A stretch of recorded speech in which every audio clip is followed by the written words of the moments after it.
Est-ce qu'il faut s'alarmer pour l'équipe de France après cette nouvelle défaite de l'équipe de France? On le rappelle, hein, en 2022, c'est 3 victoires seulement sur les 8 matchs disputés par l'équipe de France. Antoine Griezmann a réagi à ce sujet, Romain. Oui, c'était en zone mixte, il est passé Antoine Griezmann. Ça nous fait du bien avant la Coupe du Monde de perdre, donc évidemment. Je ne suis pas inquiet, on a le groupe et le coach pour viser très haut. À nous de travailler et de tout mettre en place pour la Coupe du Monde. Merci Romain. Est-ce qu'il faut s'alarmer ou pas, les amis, sur l'équipe de France? Franchement, on a l'impression de ressentir un peu dans le brouillard tous. Est-ce que vous partagez ce sentiment ou pas? Un peu quand même, non? Un peu? Oui, surtout par rapport aux anciens. Je peux aller à on est champion du monde. Non, c'est surtout blessé. On est champion du monde en titre, on a des blessés. Pas avec cette équipe. Mais on se pose la question inverse. Quelle raison on a de se réjouir de moins avant? Les adversaires. Ah, voilà. Parce que les grandes nations, sur ce qu'on a vu récemment, il y en a... est catastrophique. L'Allemagne est en difficulté.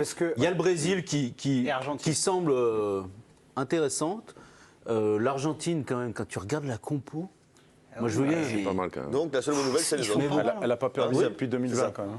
Ouais, la seule bonne nouvelle, c'est les autres. La seule bonne nouvelle, c'est les autres. Et sur l'équipe de France, alors. Mais juste, moi je me demande, alors évidemment qu'il y a des signes qui sont inquiétants, etc. Mais j'ai souvenir de l'Euro 2021. Avant l'Euro 2021, on était les plus beaux. On avait la meilleure attaque du monde. On n'avait même pas disputé l'Euro, qu'on avait déjà gagné. Et je me demande si cette équipe de France, par rapport à ce qui se passe, et je crois un peu Deschamps quand il dit c'est une bonne piqûre de rappel par rapport aux attitudes qu'on décrit, par rapport aux absents qu'il y a, je me demande si dans le logiciel de notre sélectionneur, il n'est pas plus à l'aise sur une préparation où il est un peu dos au mur, où on n'est pas forcément... on est un peu plus en difficulté, plutôt que d'arriver en terrain conquis. Ouais, mais il sera plus à l'aise s'il est, comme il l'a dit de suite. Ah non, mais je suis d'accord. J'espère qu'on va retrouver nos forces, dans la poche nos vraies forces, quoi. Psychologique. Mais factuel, psychologiquement. Je comprends ce que tu veux dire. Et c'est pas bête. Merci. Non, c'est même assez subtil. Non, mais je trouve, je suis d'accord avec toi plutôt. Mais même quand il y a l'équipe entre guillemets type, même si de temps en temps ils peuvent être agaçants, qu'ils n'en montent pas assez, on sent qu'il y a quand même une force, une certaine maîtrise quand même. Et que là, on n'a plus du tout, quoi. Là, on n'a plus du tout parce que tout ce qu'on vient d'expliquer. Est-ce que c'est pas un leurre, Jo, justement on fait exprès. Non, c'est pas ça. Ils vont très bien, les mecs, en fait. En fait, ils sont en pleine Est-ce que c'est pas un leurre de se dire à chaque fois, oui, mais il y a les blessés, mais on va avoir quand même notre équipe, mais on va récupérer. De l'auto-persuasion. Oui, de l'auto-persuasion. L'inquiétude, elle vient de là. T'es obligé, oui. Tu sais pas ce qui va se passer. Est-ce qu'on a une chance? Bertrand qui souhaite répondre sur cette question. Ouais. Il est chaud. Le van est là encore. Attention. Mais je suis dans un hall de gare, il fait froid, il est minuit 20. Si je parle pas, je dors. Je vous le dis de suite. Je vais faire court, Joanne. Non, mais je me demande si en fait la normalité, c'est pas justement de l'équipe de France avec des absents. En fait, c'est-à-dire que ça fait un an quasiment qu'on se dit ouais, on peut se rassurer en se disant il y a des absents. Mais vu qu'il y a toujours des absents. C'est même plus un épiphénomène, dire c'est la normalité. Kanté depuis la Coupe du Monde, je sais pas combien de matchs il a raté, mais c'est des quantités industrielles. Pogba, on va pas insister dessus, mais bien avant les marabouts, ça allait quand même pas très fort en termes de fiabilité. Lucas Hernandez, il est régulièrement blessé. On va pas faire toutes les.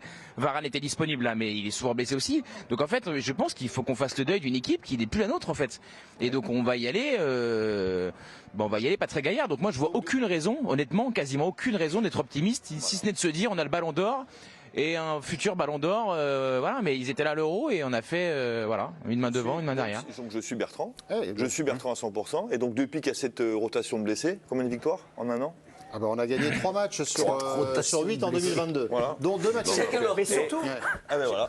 Non, mais après, tu prends sur une autre. Non, mais voilà. Pas eu autant de blessés d'un coup. Oui, mais on a des blessés régulièrement. Oui, mais moi, je pense qu'ici, il manque 2-3 joueurs par rapport à l'équipe type, entre guillemets.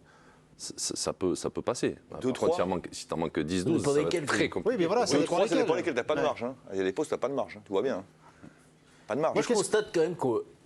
Je sais pas, dans le football, on a reproché à une époque au football français d'avoir un peu trop de joueurs bourrins, on va dire, de former des grands gaillards et tout. Mais très bien, mais j'ai l'impression qu'on a beaucoup de bons footballeurs. À tous les postes. Non, mais à un moment, c'est un sport de combat quand même, le football. Il y a un moment, c'est un sport d'agressivité, c'est un sport de duel. Les gaillards, tu les avais. Pour un mondial, tu avais des joueurs pas forcément de 2 mètres de haut et 100 kilos, mais tu avais des joueurs qui étaient très agressifs, très volontaires. Voilà, Lucas Hernandez notamment, c'était un peu le symbole de ça, il s'est amené tout le monde avec lui. Et ça, on l'a perdu. Même quand lui était sur le terrain. Ah oui, il y avait Umtiti, il y avait Umtiti. C'est bien d'avoir Varane. C'est génial d'avoir Varane. Mais il ne faut pas que des Varane. Il ne faut pas que des Varane. Il y a aussi quelque chose par rapport à cette équipe de France, c'est que quand il rappelle Karim Benzema et Didier Deschamps, il y a aussi cette histoire de... Il fait ce système-là avec ses pistons pour mettre ses 3 joueurs offensifs dans les meilleures dispositions. Et depuis qu'il y a ce choix-là, on les a quasiment pas vus ensemble avec les 2 milieux qu'il devrait avoir derrière. Et donc pour tes questions d'équilibre, pour travailler un peu ton système qui est nouveau, appréhender tout ça, on n'a pas le temps de le bosser, rien du tout. Et il repose son équipe sur le fait de mettre les 3 meilleurs joueurs dans les meilleures dispositions, les 3 offensifs. Et ça, on l'a quasiment jamais vu. Ça, c'est un problème quand même. Et est-ce que ces 3-là sont dans leurs meilleures dispositions? On a une chance de les avoir les 3 en même temps dans leurs meilleures dispositions. Ils veulent tous décrocher, donc à un moment, ils vont peut-être se marcher dessus quand même. Bon, Griezmann, il n'est jamais blessé. Oui, mais je ne veux pas lui porter la poisse. Est-ce qu'il est au top de au sommet de son art, Griezmann? Non, mais il le sera plus. Il le sera? Moi, je ne pense pas qu'on retrouvera le Griezmann de 2016 ou même de 2018, même si on peut discuter des performances en 2018. Mais en tout cas, il était décisif. Et il avait un leadership positif. Mais non, ça, je ne crois pas. Et puis, de toute façon, avec l'arrivée, l'émergence de Mbappé, la prise de pouvoir de Mbappé et le retour de Karim Benzema, tu auras forcément un autre Griezmann. Et pour que l'équipe de France gagne, il faudra un autre Griezmann. C'est celui qu'on a vu un peu ce soir, moi, je trouve. C'est un relais, en fait. Ouais. Un relais d'attaque avec... C'est plus décisif, c'est plus des percées s'il pouvait les faire avant. Mais moi, je trouve que vous avez été dur tout à l'heure avec lui. Moi, j'ai trouvé plutôt en jambes, avec des situations où il y avait des joueurs autour de lui, il s'en sortait à chaque fois, notamment dans la bonne période de l'équipe de France. Alors après, c'est sûr que quand il y a eu le marasme, il est parti un peu avec, mais... Voilà. En tout cas, il faut le juger autrement, c'est vrai, en revanche. Le voir différemment, effectivement. Je ne sais pas qu'on était sévère, mais en revanche, c'est vrai que je pense qu'il faut le voir autrement. Non, mais il était bon un quart d'heure. On va retourner voir Bertrand une dernière fois dans son hall de gare, où il fait froid. Mbappé, magnifique. Avec un nouveau camion qui arrive juste derrière lui. Et Bertrand, pour conclure... pour le coup, mais c'est où le chauffeur du dernier m'a amené de l'eau. Nous a amené de l'eau. Ça, c'est sympa, le chauffeur. Sympa pour vous. Une dernière intervention, Bertrand. C'était le dernier rassemblement, le dernier match avant la Coupe du Monde pour l'équipe de France. Pour ceux qui attendent des indices sur la Coupe du Monde, votre conclusion sur l'état de l'équipe de France, en toute objectivité, en quelques secondes, si vous deviez résumer la situation au soir du dernier match de l'équipe de France avant le Mondial. T'as 10 secondes. Ouais, c'est un audit qu'il faut faire là, mais ça, en général, on est payé très cher pour les faire. Non, mais j'ai pas la prétention d'avoir un avis définitif sur l'équipe de France. Simplement le fait que c'est inquiétant. Je peux vous dire que bon nombre de joueurs qui composent cette sélection sont inquiets par rapport à ce qui se passe. Certains d'entre eux ne comprennent pas toujours l'utilisation qu'est la leur.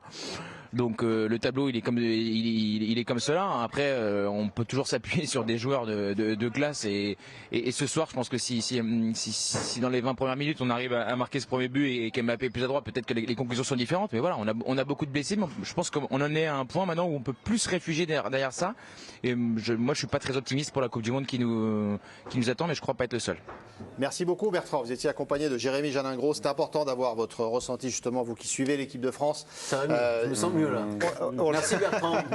Non, mais parfois il y a des petites choses comme ça. Quand on suit l'équipe, on a des ressentis qui comptent. Non, mais tu peux pas voir autre chose quand tu regardes déjà rien que le classement dans cette poule. Bon, on s'est sauvé de peu. Non, mais le Danemark, Croatie, c'est à notre portée, je pense. C'est des équipes et t'as l'Autriche, tu fais 5 points sur 18. Quoi. Ouais. Donc forcément, tu peux être que inquiet. Quoi. On n'est pas inquiet pour Bertrand, il est assez d'eau. Les Danois. Oui, bien sûr. On les affronte les Danois. Ce sera le deuxième match. Des adversaires. Le 26 novembre, Danemark-France, 26 novembre, le premier match, ce sera Australie-France le 22 novembre. Il parlait des favoris. Ah oui.